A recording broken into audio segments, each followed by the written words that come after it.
காஞ்சிபுரம் ஸ்ரீ காமாட்சி அம்மன் கோவில் பாரதத்தின் மிக முக்கியமான சக்தி பீடங்களில் ஒன்றாக திகழ்கிறது.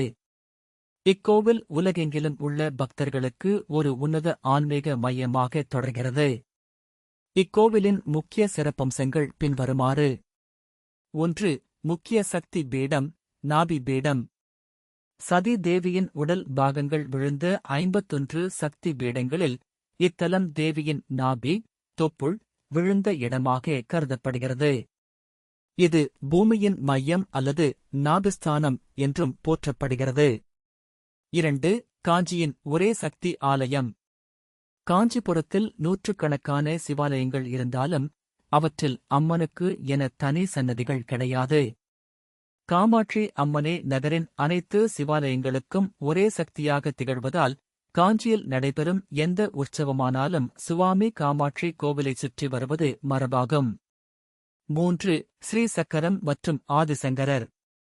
ஆரம்பத்தில் மிகவும் உக்கிரமாக இருந்த தேவியை 8ஆம் நூற்றாண்டில் ஆதிசங்கரர் ஸ்ரீ சக்கரத்தை பிரதிஷ்டை செய்து சாந்தப்படுத்தினார்.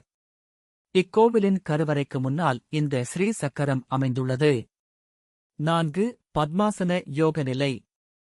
அன்னை காமாட்சி இங்கு மற்ற தலங்களைப் போல நின்ற நிலையில் அல்லாமல் 4 கரங்களுடன் பத்மாசன யோக நிலையில் அமர்ந்து அருள் பாலிக்கிறார்.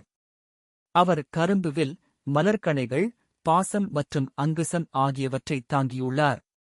5. காயத்ரி மண்டபம் மற்றும் கள்வர் பெருமாள். அம்மனின் கருவறை காயத்ரி மண்டபத்தின் நடுவில் அமைந்துள்ளது. 108 திவ்ய தேசங்களில் ஒன்றான கள்வர் பெருமாள் சன்னதி இக்கோவிலின் கருவறைக்கு அருகிலேயே அமைந்திருப்பது ஒரு தனிச்சிறப்பாகும். 6.